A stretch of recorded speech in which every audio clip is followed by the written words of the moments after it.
Magandang gabi sa inyong lahat mga kababayan. Alam nyo, samut-saring mga reaksyon ang nakikita natin sa social media tungkol sa shutdown ng ABS-CBN. Sino nga ba talaga ang nasa likod ng pagpapahinto ng operasyon ng ABS-CBN? Si Presidente Duterte ba? Kasalanan ba ng Congress? Ang NTC ba? O si Solgen na nag-file ng kaso laban sa kanila? O si Kibuloy? Kailan mo ba gusto ma-stop ang probinsyano? Baka sa 4 na buwan, hindi lang yung probinsyano ma-stop. Baka pati yung network mo stop na yan.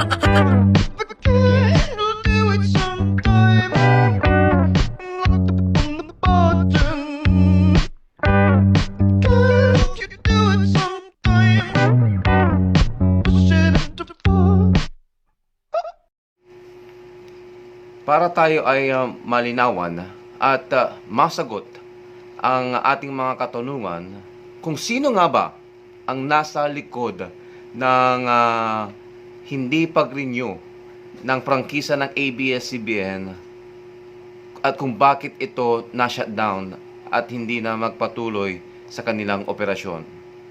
Ating panoorin ang iba't ibang mga video clips na aking nakalap sa mga iba't ibang mga reliable sources online. Tignan natin kung sino nga ba talaga ang nasa likod. Pero bago ang lahat mga kaibigan, panoorin muna natin ang pahayag ng Presidente at CEO ng ABS-CBN kahapon May 5, 2020 pagkatapos inanunsyo ang shutdown ng kanilang kompanya. Finally, bago natin panoorin ang mga video clips, gusto ko kung imbitahan ko kayo na i-like po ang aking video at i-share nyo po sa mga iba't mga kaibigan niyo at huwag nyo pong kalimutang mag-subscribe sa aking channel. Salamat. Extension because it has been there for about 25 years. Sabi ng batas, okay na. Only if you adhere to journalistic ang ginawa ninyo sa amin, it's tapa, swindling, not only me, but si Escudero, pati si marami pa yan. Inutso ninyo, putang ina, harapan magkolekta kayo, tapos istapa ninyo kami. So, I will file a complaint. No long, Congress, no need to renew it. But to operate is something else. So I will point this out. Yung basura ninyo, then we'll see. Wait, sir, just to clarify, you're going to block the renewal of franchise of ABS? You're committing a crime. So you're gonna block their... Yes. Kung ganun ka na, you are engaged in swindling. But all you know, ilang kumpanya dito na nagbayad na hindi ninyo pinalabas. If you operate an ABS-CBN, tapos manluloko lang kayo ng tao, mag-swindling kayo, I have to stop you. Di ba? Kung manluloko ka, anong gawin ko? And we now have on the line Duterte spokesman Salvador Panelo. Mr. Secretary, thanks for taking our call. Welcome to the program. Hello. Yes, Carmina. Hi. So this Quo Warranto petition getting international attention. Al Jazeera, as a previous report just mentioned, devoting an entire episode on it. And you have the former spokesperson of the president saying he doesn't believe that the Quo Warranto petition will be granted. Now, you've denied this several times that the president is behind the move, but one fact remains, Mr. Secretary. The president has stated several times his displeasure with the network and that he will shut down the network. How can what we're seeing right now not be part of his personal vendetta? You know, when the president expresses his displeasure, he was reacting to some fraud committed against him by your network. But it doesn't mean that he will interfere with Congress' exclusive authority to grant or renew a license. The co-warranto has nothing to do with the sentiments, personal sentiments about ABS-CBN. Mr. General Calido's petition for quaranto is concerned. I disagree with those who say that it's not the right petition, that the Supreme Court has no jurisdiction over it. The Supreme Court has jurisdiction and will rule over it. Whether or not the alleged violations are correct, that is for the Supreme Court to decide. But one thing is definite, and the President repeatedly said so, and again, repeatedly said the other night to me that he will never intrude into the power of Congress to grant or renew. If he has some axe to grind personally against ABS-CBN, then he will sue them for it. But certainly he will not shut down, because he cannot in the first place, ABS-CBN. That's his position. So let's take away this co-warranto petition for a moment. Let's take away the pending bills before both houses of Congress. And let's talk about what the president wants at this point. Does the president want to see the network shut down? Is this something that he wants to happen under his watch, Mr. Secretary? No, he does not want that to happen. It's for Congress to decide. It's not his. He doesn't have that power. And even if he has, his power can be overruled by Congress itself. So it's for them. So people who are barking against the president is barking at the wrong tree. They should lobby in Congress to renew the license or the franchise. What are your thoughts, Mr. Secretary, on the proposed move for Congress to urge the NTC to grant the media giant provisional permit to operate? I was just speaking with Congressman Fortun, and he said it's imperative now for both houses of Congress to file this joint resolution because time is of the essence. What are your thoughts on that? What can stop Congress to pass a law that will grant extension of a franchise to a franchise holder? Tell me. I don't know. You tell me. Exactly. There is no reason for them not to. They can always pass that law. So you welcome it? Do you? It's not a question of whether welcoming it or not. Congress can do it. All right. Now, Senator Grace Poe's move to tackle not just the alleged violations of the network, but the franchise issue itself. What are your thoughts on that? Because she's going to do this without any move coming from the House of Representatives. Talking to Congressman Fortun just a while ago, he sees nothing wrong with this. The proceedings at the Senate and also the co-warranto proceedings, that can go on simultaneously. What do you make of that? Of course, everything can go side by side. Just like the Serena's impeachment and the co-warranto, they can independently be acted upon by whatever body that has it. In the same way here, there is a co-warranto and there is Congress deliberating on this particular issue. It can do it. Let's shift topics now. Let's talk about the VFA. Because of this, the termination of the Visiting Forces Agreement with the U.S., senators eyeing to bring the matter of abrogation before the Supreme Court. What is the palace's stand on this, Mr. Secretary? Again, we said anybody who wants to file any action in court relative to any government action, it can do. It can do so as it pleases them. Mr. Secretary. You know, the president's position on any matter affecting his presidency or any matter that concerns government action is let the law take its course. There are some sectors who are saying that this might just lead to a constitutional crisis with the Senate's move. What are your thoughts on that? Well, why should there be a constitutional crisis? Pitting the legislative against the executive. If some senators go to the Supreme Court on a constitutional issue, and that's the job of the Supreme Court to rule on it, so what constitutional crisis are they talking about? You know, what they want to know from the Supreme Court is whether or not there is a need for a concurrence of the Senate for the abrogation of an executive agreement. Our position is we don't need Senate concurrence. Some senators feel, and I think that's only a minority of them, that Senate has the authority to concur. That's why 4 of them would want to go to the Supreme Court. They can go to the Supreme Court and let the Supreme Court do its job. Okay, so you and I both know the criticisms against the visiting forces agreement, excuse me, to cut it short, that it's been a lopsided agreement all this time. Having said that, because it's been terminated already, do you think that this paves a way for another agreement, one that is fair, one that is not lopsided? Is the palace, is the president thinking about that? The president does not want any other military force agreement with any other country. He says, he keeps on saying that this is the time for us to stand on our own. We have to rely on our capabilities to defend this country from enemies of the state.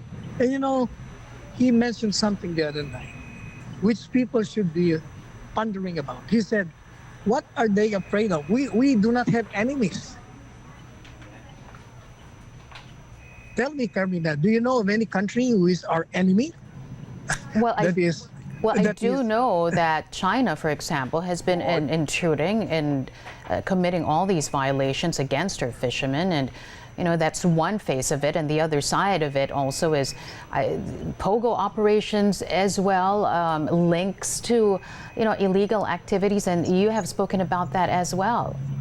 China's whatever incursions that other people think is already subject to negotiation. We have good relations with China.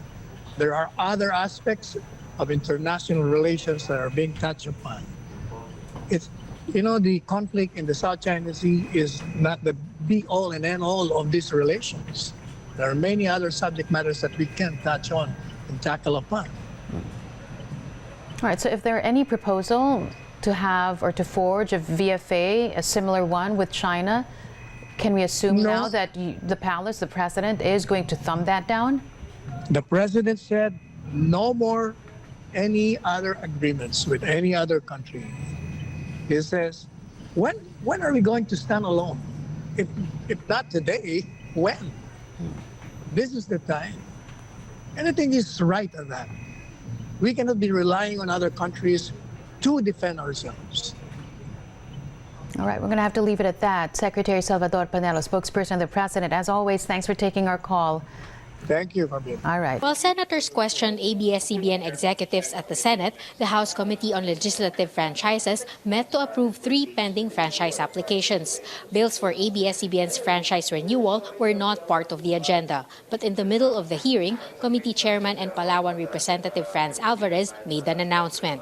Ready na po ang committee na tanggapin po yung mga position papers po ng lahat po na anti and for ng renewal ng ABS-CBN para po sa mga darating na panahon bago po tayo magkaroon ng formal na hearing ay mapag-aralan na po natin at ma-review lahat po ng mga positions. Alvarez says stakeholders have 60 days to submit to the committee their position papers, but adds a hearing on ABS-CBN's franchise renewal won't be happening anytime soon. Alvarez says May is the earliest month when a hearing could be held on the franchise bills, though an August schedule is also possible.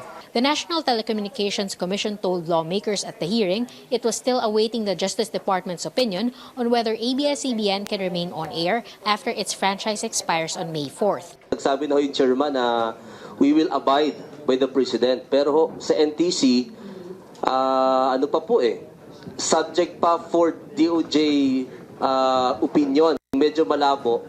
Paano pag hindi pa hinir? They said understanding and position for the operation of a network is under consultation pa po with the DOJ. But House Speaker Alan Peter Cayetano assures ABS-CBN will not go off the air. Cayetano appeared relaxed as he opened an exhibit on Kobe Bryant at the House. He says he wasn't monitoring the Senate hearing. Pero sa aming pananaw, a notice from our committee that we are starting the proceedings and they should be allowed to broadcast while we are hearing it is more than sufficient. Kung kailangan physically ako mag-on ng transmitter o pumunta doon, gagawin ko yan. He says more issues will be raised against ABS-CBN at the House hearing even after senators have grilled network executives. Kung ano man lumabas sa Senado, that's only half, one-fourth, one-third of the story. There are still a lot of facts that will come out later on that will show that there was some lapses at the very mildness or at worst, na tumaya talaga ang ABS management for some candidates. Cayetano says both those in favor of and against ABS-CBN's franchise renewal will be given the chance to speak when the House finally starts its hearings on the issue. Cian Arcangel, CNN Philippines. Agad nang pinatitigil ng NTC o ng National Telecommunications Commission ang operasyon ng ABS-CBN matapos mapaso ang kanilang prangkisa. Sakop ng cease and desist order ng NTC ang 41 television station, 10 DTTV station at 23 radio station ng ABS-CBN sa buong bansa. Inutusan din ng NTC ang mga regional station ito na ipatupad ang kanilang kautusan. Nakatutok si Victoria Tula. Ito ang cease and desist order na inilabas ng National Telecommunications Commission o NTC laban sa ABS-CBN Broadcasting Corporation. Sabi ng NTC, kahapon, May 4, 2020, napasuna ang legislative franchise ng ABS-CBN para makapag-operate. Sa ilalim ng Republic Act 3846 o an act providing for the regulation of public and radio communications in the Philippines, wala raw tao, kumpanya o asosasyon na maaring magtayo, magkabit, magtatag o mag-operate ng radio transmitting or receiving stations para sa commercial purposes o isang radio broadcasting station nang hindi muna kumukuha ng prangkisa mula sa Kongreso. Dahil nag-expire na ang batas na nagbigay ng prangkisa sa ABS-CBN, wala na itong hawak na valid na congressional franchise. Dahil wala na silang prangkisa, dapat daw agad nang tumigil ang operasyon ng mga television stations, pati na ang AM at FM radio stations nito sa buong bansa. Kasama rin sa order ang mga DTTV stations nito. Binigyan din ng NTC ng 10 araw ang ABS-CBN para ipaliwanag kung bakit hindi dapat bawiin ng gobyerno ang broadcast frequencies na naka-assign sa kanila ngayong wala na sila ng kinakailangang prangkisa mula sa Kongreso. Ang franchise application ng ABS ay nakabinbin pa rin hanggang ngayon. Sa panayam ng Super Radio DZBB, kinumpirma ni NTC Deputy Commissioner Edgardo Cabarrios ang inilabas na kautusan. Before you can operate the radio broadcast station, dapat meron kang valid congressional franchise. So nag-expire po siya, so wala nang basehan eh. Sabi ni Justice Secretary Menardo Guevara, immediately executory o agaran dapat na ipapatupad ang isang cease and desist order. Pero pwede pa rin daw itong iapela sa mga korte. While it is immediately executory, may mga legal legal processes na once it is filed, baka hindi i-implement yung order. Depende kasi like kung merong restraining order o TRO, temporary restraining order, so they can still operate. Nauna dito, nagbabala si Solicitor General Jose Calida na maaring maharap sa kasong graft ng NTC kung bibigyan nito ang ABS-CBN ng provisional authority to operate kahit walang prangkisa. Sabi ni Calida, maaari lamang mag-issue ng PA o Provisional Authority kapag nagbigay na ang Kongreso ng prangkisa at hinihintay na lang ang approval ng Certificate of Public Convenience sa NTC. Dagdag ng Solicitor General, nakasaad mismo sa konstitusyon na kailangan ng prangkisa mula sa Kongreso. Kaya't kung hindi ito na-renew, mag-e-expire ito at hindi na raw maaari mag-operate ang isang public utility. Hinihingan pa namin ng pahayag ang ABS-CBN. Victoria Tulad, Nakatutok, 24 Oras. Welcome back. The Philippine Solicitor General has blamed Congress for the shutdown of the country's largest broadcaster, ABS-CBN. It went off air last night following a directive from the telecom's regulator, and trading on its shares has been halted. Congress has been deliberating on granting the renewal of the network's license. The last time ABS-CBN went off air was nearly 50 years ago while the Philippines was under military rule. Buena Benel tells us more. ABS-CBN's free-to-air television and radio stations have gone silent.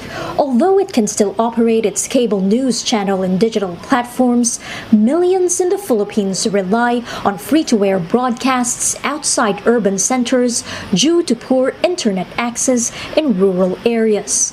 Media rights advocate and educator Danilo Araw says free TV and radio are still the most vital components of any news network.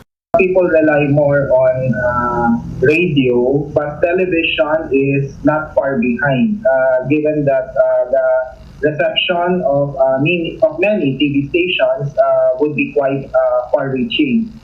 ABS-CBN, I should make it clear, is a leading network, so therefore it can be watched nationwide, so it's accessible. And that would partly explain why many people are up in arms regarding the closure of ABS-CBN. Before the lockdown in Metro Manila due to the COVID-19 pandemic, there were weekly rallies in support of ABS-CBN. The broadcaster has been openly criticized by President Rodrigo Duterte.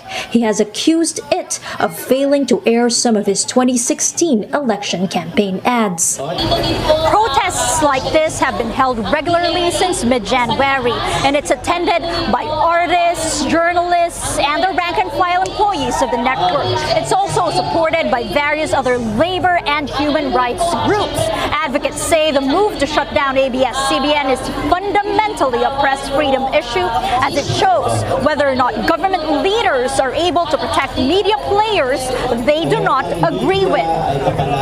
If you want to close a news media organization, it would have to be done on its own terms, not as a result of any move by the state. And I think ABS-CBN as a target is very much advantageous to the powers that be, because it gives them also, albeit indirectly, an opportunity to use ABS-CBN as an example of what may happen to other news media organizations if you dare cross the president, most especially considering that 2022 is an election year. The 25-year license for ABS-CBN's free-to-air television and radio stations nationwide expired on May 4th. Its renewal still being deliberated by Congress. In fact, several bills seeking to renew the broadcaster's franchise have been filed since 2016, but none have been passed so far by Congress, which is dominated by President Duterte's allies. ABS-CBN employs some 11,000 people. With the shutdown, employees like John Villanueva, who's been working at the broadcaster for 24 years, is worried about his future prospects. Yung sa edad namin na ganito, parang mahirapan na kami pag dilipat na kami sa ibang kumpanya. At the same time, alam ko naman yung nangyayari sa industriya ng broadcast. Kasi alam ko naman, puno-puno na rin talaga yung mga ibang istasyon. Kung may mag-hire man sila na mawala ng trabaho sa amin, baka ilan lang yung matanggap nila. Pakiramdam namin, yung mga balita ngayon, walang pag-asa. However, media observers say it's not the end for ABS-CBN, just as it closed down almost 50 years ago under military rule, but reopened when democracy was restored. Buena Bernal, CNA, Manila. Surigao del Sur 2nd District Representative Johnny Pimentel is supposed to join us now on the line. All right, I think we have. We're not. Can you hear me, sir? Yes, I can hear you. Good afternoon. Good afternoon, sir, and thank you for joining us. Has this decision somehow, for you, been well thought of? I mean, considering that previous hearings in Congress already put forth the opinion that a provisional authority to operate is in fact not unique, that it could be granted to other broadcast institutions who are still having their franchises deliberated on in Congress. Why couldn't it apply to ABS-CBN now? Yes, that's precisely. I was really surprised when NTC issued a cease and desist order, because it has already happened before, wherein some of the franchises were expired, but they were allowed to operate. Now, take for the case of the CBCP franchise. nag-expire na yung franchise nila but they were allowed to operate. Take the case of Smart and also of PNP. So why single out ABS-CBN? And if you recall, before the recess of Congress, the Senate already passed a resolution joining NTC to issue a provisional authority. And in Congress, right after the hearing, if you recall, that was on March 11, I believe, Speaker kahit ano, and together with our chairman, Franz Alvarez, wrote a letter to NTC again, expressing their sentiment that NTC should issue a provisional authority. But I believe this is an offshoot, itong cease and desist order, of the pronouncement or the statement of the OSG Calida. Because andun sa statement niya, meron siyang said doon that he will file a case for those who will issue a provisional authority. Siguro that was one of the reason or the main reason why NTC issued the desist order. I believe that today is a very sad day for us Filipinos because ABS-CBN has been in the forefront of disseminating information with regard to this pandemic. Sana naman dapat hindi nila tiniming na ngayon sila mag-cease and desist order. I mean, let us set aside politics. Unahin na muna natin ito. Ako mismo, I get information on a day-to-day basis from ABS-CBN on their day-to-daily blow-by-blow account of what is happening, especially with the government updates. And then aside from that, we have seen that ABS-CBN is doing its part in helping our constituents. If I'm not mistaken, through Pagtawid ng Pag-ibig, you have already released 300 million pesos. Sana naman pinatapos na muna natin itong crisis bago ilabas yung cease and desist order. We have so many problems already that we should face another problem, itong franchise. Bakit single out ABS-CBN? It was done before. There were so many franchises that were allowed to operate without or even the expiration of their franchise. Bakit itong ABS-CBN hindi naman pagbigyan? Congressman Johnny, pasensya na po, matanong ko lang.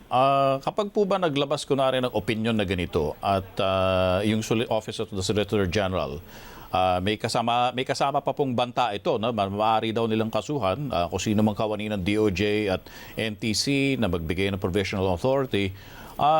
Sa palagay po ba ninyo, kung merong kalabisan, di umano, yung ganitong mga pagbabanta ng Office of the Solicitor General, ay meron din po bang magiging parang appropriate sanction sa kanya kapag kunwari lumabas na he was actually exceeding the authority given to him at hindi niya na-recognize yung authority ng NTC na magbigay ng provisional authority? Yes, I think so. Well, depende na yan because OSG is under, of course, the executive department. No? So, of course, we already know very well that whatever sanction will be given will also be coming from the chief executive. But I believe that what the opinion of the OSG is not proper at this point in time because there were threats. Pwede naman yung sabihin na, based on some legalities that NTC cannot issue. Bakit lalagyan pa niya doon ng threat that if ever na mag-issue kayo, ipapailang ko pa kayo ng kaso. Mukhang pinipersonal na niyang ABS-CBN on that note, hindi po ba? Dapat if you will release a statement, you will base it on legal opinion or legalities. Bakit may threat pa doon na kung pag if you will issue a provisional order, I will file a case against you. So I believe this is the main reason why NTC issued this cease and desist order. Kasi ayaw nila mapailan sila ng kaso, especially coming from the OSG, wherein NTC also part of the executive department. At Congressman Johnny, balikan natin yung nakaraang hearing nasa Senado at sa Kongreso na na-raise din po yung mga akusasyon ni Solicitor General Calida kontra sa ABS-CBN.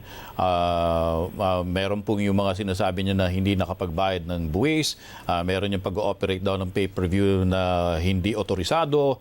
Lahat po yan sinagot na rin po punto por punto ng mga ehekutibo ng ABS-CBN sa Kamara at sa Senado, at tinanggap naman po yung sagot din po ng mga opisyal ng ABS-CBN na pawang tama naman yung naging depensa laban sa mga akusasyong ito. Sa palagay niyo po ba sa ngayon yung mga akusasyong yun kailangan pa rin bigyan ng halaga ng NTC, gayong pabulaanan naman ang mga ito ng sapat na paliwanag dun sa mga hearing ng Kamara at ng Senado? Actually, kataka-taka talaga yung decision ng NTC ngayon, because if you recall, during the hearing of the ABS-CBN last March 11, I was there, I attended, and in fact, I asked the question dun sa NTC, so based on the DOJ opinion, will you issue provisional authority? And they said yes. Then all of a sudden, ngayon, about face sila, all of a sudden. So along the way, something really pushed the decision to issue this order. At saka sabi ko nga, mukhang pinepersonal na ni OST Calida ang ABS-CBN nito. Kasi dati pa nga, sabi ko, meron namang in-issue na-expire na ng mga franchise. Why they were allowed? There was already in short a precedent. Meron ng precedent na inallow ng NTC mag-operate yung ibang franchise na expired. Bakit itong ABS-CBN hindi inallow? Yun ang tanong ko. And I think I don't know the reason why OST Calida is meddling into this franchise when in fact it is the authority or power of Congress to grant, to revoke any franchise. Bakit na pinapakalaman ng trabaho ng Kongreso? Sana pinabayaan na lang ito. Mukhang, pero I believe that OST Calida has a personal thing with ABS-CBN. Siya, even the President, sabi nga ng Presidente, let the Congress decide with regards to the fate of ABS-CBN. Congressman Johnny, panghuling pagkakataon na lang po bago po tayo magwakas, meron po ba kayong gustong mensaheng ipaabot kay Sol Gen Calida? Akin lang naman Tony, sana naman pagbigyan naman muna niya ang ABS-CBN ngayon. We are already resumed our session, and we know that very soon this hearing could continue with regards to the renewal of ABS-CBN. Pagbigyan na muna niya kasi nasa problema tayo ngayon, nasa crisis tayo ngayon. Let us set aside politics and let us be sober about it. Huwag natin personalin to because maraming at stake dyan sa ABS-CBN. Aside from the people who are working with ABS-CBN, ABS-CBN is already part of the Filipino lives. All right. Congressman Johnny Pimentel, Representative of Surigao del Sur, 2nd District. Thank you very much, sir, for speaking with us today. Ngayon mga kababayan, kayo na po ang humusga kung sino nga ba ang tunay na nasa likod ng pag-shutdown ng ABS-CBN. Maraming salamat po.